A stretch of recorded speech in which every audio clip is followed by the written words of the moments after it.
তবে রে, আমার সামনে দাঁড়িয়ে আমার বাপের মুখের ওপর কথা। দাঁড়া, তোকে আবার মজা দেখাচ্ছি।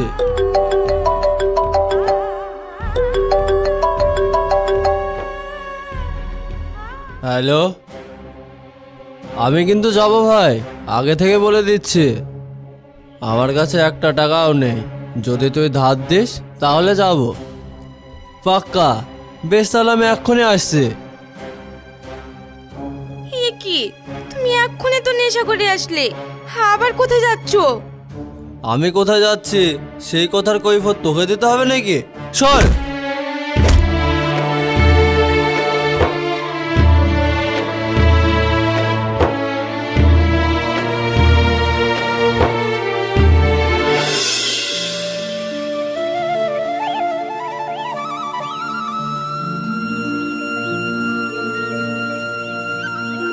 শোনো, তুমি বাজারে যাচ্ছ?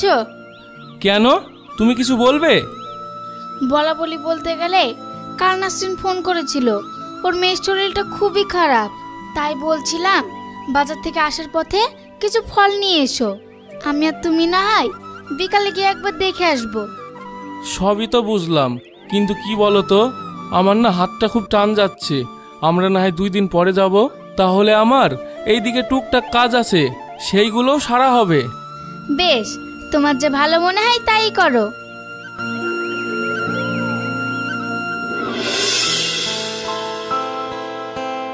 ভাবি, ও ভাবি, বাড়িতে আছো নাকি? আরে ঝিলিক, তুমি ওখানে কেন? ভিতরে এসো। আসলে ভাবি, আজ তো 8 তারিখ, তাই তোমাকে যেই টাকাটা দিয়েছিলাম সেই টাকাটা নিতে এসেছি। হ্যাঁ হ্যাঁ, আমি এক্ষুনি দিচ্ছি, তুমি ততক্ষণ এখানে বসো। আরে ঝিলিক, তুই কখন এলি?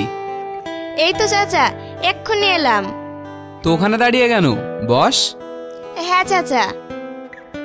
তাহলে তোমরা বসে গল্প করো, আমি টাকাটা নিয়ে আসি।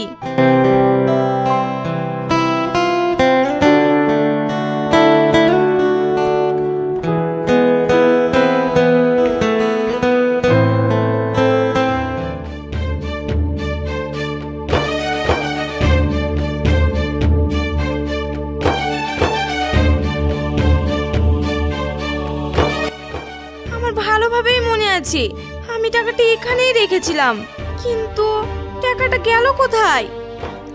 মা, তুমি কি কিছু খুঁজছো? হ্যাঁ মা, আমি এখানে কিছু টাকা রেখেছিলাম, সেটাই খুঁজছি। আমি একটা কথা বলবো মা? কি কথা মা? আজ সকালে যখন তুমি বাইরে কাজ করছিলে, তখন আমি দেখেছি আব্বু ওখান থেকে কিছু একটা বার করে নিয়ে লুকিয়ে লুকিয়ে চলে গেল। মা, তোমার কি কিছু হয়েছে? না মা, আমার কিছু হয়নি, তুমি এখানে বসে পড়ো, আমি একটু আসছি। ঠিক আছে মা।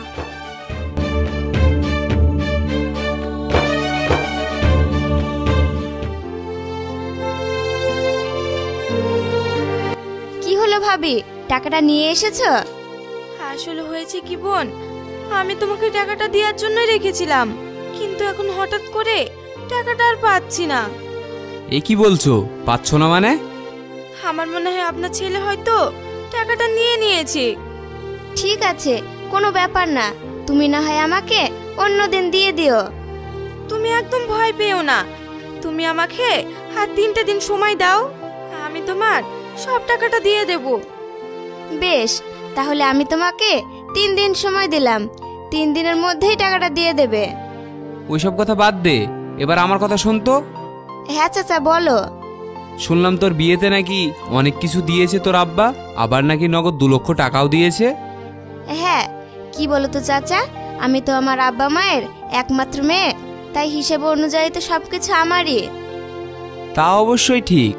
সত্যি বলতে কি জানিস, তোর স্বামীর কপালটা খুব ভালো যে তোর মতো এত সুন্দর মিষ্টি মেয়েকে পেয়েছে, আবার তার সাথে সাথে অনেক জিনিসও পেয়েছে। জানিস, আমার কত শখ ছিল যে তোকে আমার সুপিয়ানের বউ বানিয়ে আনবো, কিন্তু তার হলো কোথায় বল? বুড়োর কত শখ, বলে কিনা আমাকে ওর ছেলের বউ বানাবে। নাসরিন ভাবি